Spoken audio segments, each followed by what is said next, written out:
नमस्कार दोस्तों, स्वागत है आपका हमारे चैनल सौम्या भक्ति टॉक्स में।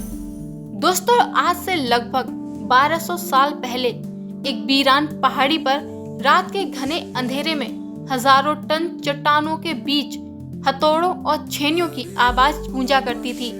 ये आवाज किसी आम निर्माण की नहीं थी। ये आवाज थी इतिहास की सबसे बड़ी पहेली के जन्म की।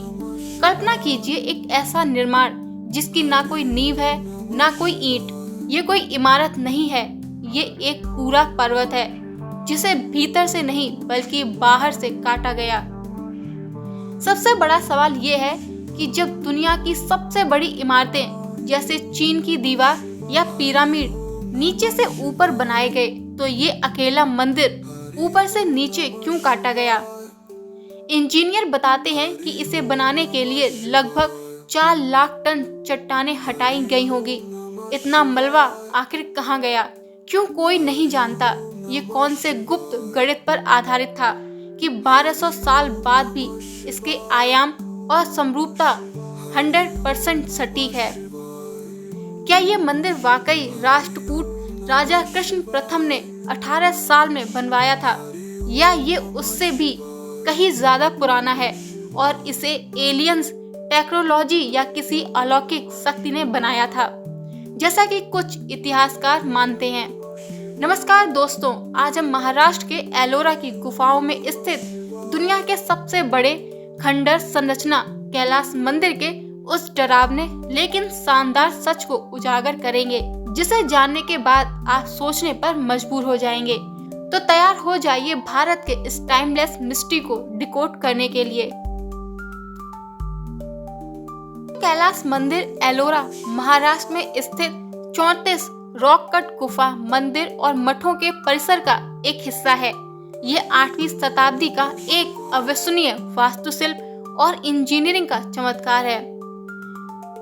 ये मंदिर किसी नींव पर नहीं बनाया गया। इसे एक विशाल चट्टान या बेसाल्टिक चट्टान को ऊपर से नीचे की ओर काटकर बनाया गया। ये दुनिया की सबसे बड़ी एकल अखंड संरचना है। आमतौर पर मंदिरों का निर्माण नीचे से ऊपर होता है, लेकिन कैलाश मंदिर को ऊपर से शुरू करके नीचे की ओर खोदा और तराशा गया। ये इसे अद्वितीय बनाता है। मंदिर लगभग 100 फीट ऊंचा, 100 फीट चौड़ा और 200 फीट गहरा है। इसे बनाने में लगभग 4 लाख टन चट्टान हटाई गई होगी। इसे राष्ट्रकूट राजा कृष्ण प्रथम ने 8वीं शताब्दी यानी लगभग 757 से 783 ईस्वी में बनवाया था। इसे पूरा होने में अनुमानित रूप से 18 से 20 साल लगे होंगे, लेकिन कुछ विशेषज्ञ इससे भी अधिक समय का अनुमान लगाते हैं। मंदिर में अद्भुत नक्काशी, पैनल और मूर्तियां हैं जो हिंदू देवी देवताओं, रामायण और महाभारत के दृश्य को दर्शाती हैं। यह द्रविड़ शैली की वास्तुकला पल्लव और चालुक्य शैलियों के प्रभाव के साथ का एक शानदार उदाहरण है। ये मंदिर भगवान शिव के निवास स्थान कैलाश पर्वत का प्रतिनिधित्व करने के लिए बनाया गया था। बिना आधुनिक उपकरणों के इतनी सटीकता, समरूपता और जटिल विवरण के साथ एक चट्टान को तराशना आज भी इंजीनियरों और इतिहासकारों के लिए एक पहेली है। कहा जाता है कि मंदिर में कई गुप्त मार्ग और अज्ञात गुफाएं हैं जो इसे और भी रहस्यमय बनाती हैं। दोस्तों, कल्पना कीजिए, आज से 1200 साल पहले जब ना बिजली थी, ना डायनामाइट और ना ही कोई आधुनिक मशीन, 1000 साल से भी पहले एक ऐसा विशाल पर्वत था जिसे काटना नामुमकिन था। लेकिन किसी ने उस पूरे पर्वत को नीचे से ऊपर नहीं बल्कि ऊपर से नीचे की ओर काटना शुरू किया, और उसे तब तक काटा जब तक कि पर्वत के अंदर से एक पूरा का पूरा मंदिर निकल नहीं आया। एक ऐसी संरचना जिसे बनाने में इतनी विशाल चट्टान हटाई गई जो आज के सबसे बड़े पिरामिडों के बराबर है। एक ऐसा मंदिर जिसे देखकर दुनिया के सबसे बड़े इंजीनियर भी हैरान रह जाते हैं कि आखिर ये बना कैसे। दोस्तों, क्या ये इंसान का बनाया हुआ है या इसके पीछे कोई अलौकिक शक्ति थी? एलोरा के कैलाश मंदिर और एलोरा गुफाओं की धार्मिक, आध्यात्मिक और ऐतिहासिक मान्यताएं अत्यंत गहरी और बहुआयामी हैं।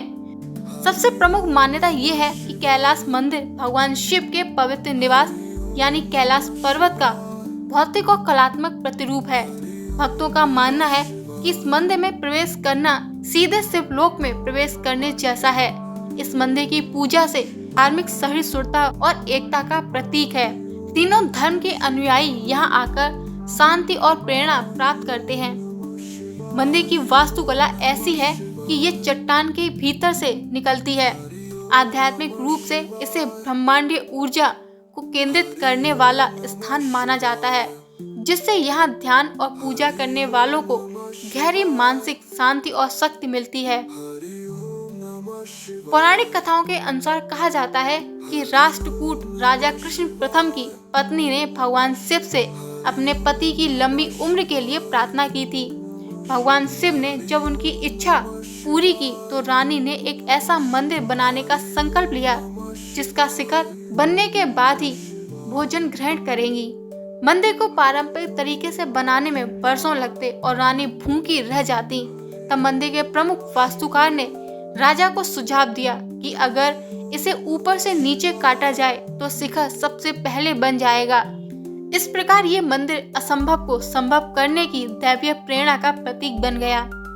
दोस्तों, कई स्थानीय लोग आज भी मानते हैं कि मानव प्रयास से इतने कम समय में और इतनी सटीकता के साथ इस मंदिर का निर्माण असंभव था, इसलिए वे इसे दैवीय सहायता या अलौकिक शक्तियों द्वारा बनाया गया मानते हैं।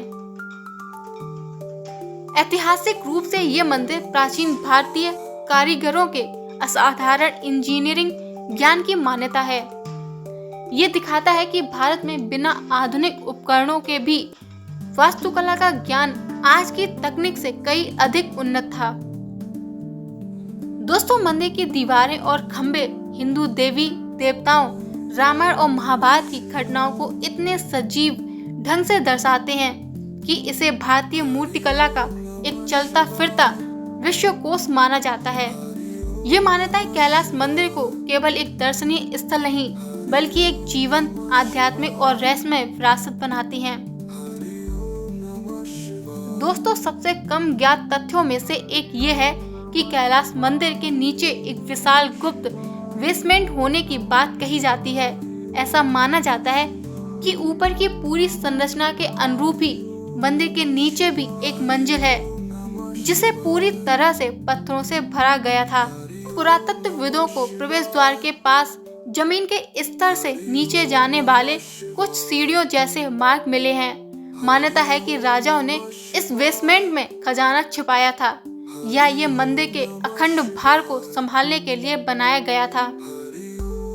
कैलाश मंदिर का डिजाइन अन्य हिंदू मंदिरों की तरह वर्ग या आयताकार नहीं है, बल्कि ये लगभग यू आकार में बना है। कुछ शोधकर्ताओं का मानना है कि ये यू आकार केवल वास्तुशिल्प सौंदर्य के लिए नहीं बल्कि ये ध्वनि तरंगों को केंद्रित करने के लिए बनाया गया था। मंदिर के अंदर मंत्रों और ध्वनि का कंपन कई गुना बढ़ जाता है जो इसे एक चैम्बर बनाता है।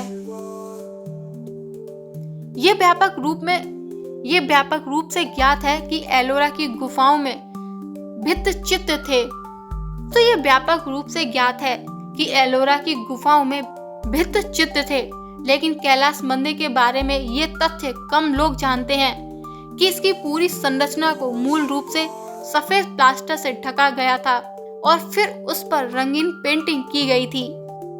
इसे एक ऐसा रूप दिया गया था जैसे ये बर्फ से ढका कैलाश पर्वत हो। समय के साथ प्लास्टर और पेंट दोनों खत्म हो गए। दीवारों के कुछ हिस्सों पर आज भी प्लास्टर के कुछ महीन अवशेष देखे जा सकते हैं जो साबित करते हैं कि ये मंदिर कभी पूरी तरह से रंगीन था। 18 से 20 वर्षों तक लगातार इस मंदिर पर काम करने के लिए हजारों कारीगरों, मूर्तिकारों और श्रमिकों की आवश्यकता रही होगी। सवाल ये है कि इतने बड़े पैमाने पर श्रमिकों के लिए भोजन, पानी, उपकरण और आवास की व्यवस्था कहाँ की गई थी। दोस्तों, मंदिर के पास ऐसी किसी विशाल बस्ती या किचन के अवशेष नहीं मिले हैं। ये लॉजिस्टिक अपने आप में एक बड़ी पहेली है। 17वीं शताब्दी में मुगल शासक औरंगजेब ने इस मंदिर को पूरी तरह से नष्ट करने का आदेश दिया था। इतिहासकारों का मानना है कि उसने हजारों सैनिकों को लगाया और उन्हें 3 साल तक मंदिरों को तोड़ने का काम सौंपा गया। हालांकि सैनिक केवल कुछ मूर्तियों के सिर काटने और थोड़ी बहुत क्षति पहुंचाने में ही सफल हो पाए, लेकिन वे पूरी अखंड संरचना को ध्वस्त नहीं कर पाए। ये असफलता इस मंदिर की अविश्वसनीय मजबूती और इंजीनियरिंग की महानता का सबसे बड़ा सबूत है। तो दोस्तों, हमारी ये यात्रा कैलाश मंदिर के शिखर से शुरू हुई और इसके सबसे गहरे रहस्य यानी हिडन बेसमेंट और तैरते हुए पत्थरों के विज्ञान तक पहुंची। हमने देखा कि कैसे 1200 साल पहले भारतीय इंजीनियरों ने बिना किसी आधुनिक तकनीकी के एक पूरे पर्वत को ऊपर से नीचे की ओर काटकर दुनिया की सबसे बड़ी अखंड संरचना का निर्माण कर दिया। ये मंदिर हमें सिर्फ कला से प्रभावित नहीं करता, बल्कि ये हमारे आधुनिक ज्ञान को चुनौती देता है। क्या ये मंदिर किसी दैवीय शक्ति का परिणाम था, जैसा कि मान्यताएं कहती हैं, या फिर ये प्राचीन भारतीय वास्तुकला, गणित और इंजीनियरिंग की इतनी विकसित समझ का प्रतीक है, जिसे हम आज भी पूरी तरह से नहीं समझ पाए हैं? दोस्तों, कैलाश मंदिर एक प्रश्न है। ये सवाल पूछता है कि हम अपनी क्षमताओं को कितना कम आंकते हैं। यह सिर्फ एक तीर्थ स्थल नहीं, बल्कि मानव अदम्य भावना का स्मारक है, जो दिखाता है कि अगर संकल्प मजबूत हो तो एक पूरे पत्थर को तराशा जा सकता है। दोस्तों, एलोरा का ये कैलाश मंदिर हमें ये याद दिलाता है कि भारत का अतीत केवल गौरवशाली नहीं था, बल्कि ये तकनीकी रूप से भी चमत्कारी था। दोस्तों, अगर कैलाश मंदिर की ये अद्भुत मिस्ट्री आपको पसंद आई हो तो इस वीडियो को लाइक करें, इस रहस्य को शेयर करें और हमें कमेंट्स में जरूर बताएं कि आप इस मंदिर को मानव निर्मित मानते हैं या दैवीय चमत्कार। और हमारे चैनल को सब्सक्राइब करना ना भूलें, ताकि हम ऐसे ही अनसुलझे इतिहास को आपके सामने लाते रहें। मिलते हैं अगली मिस्ट्री में, तब तक के लिए नमस्कार।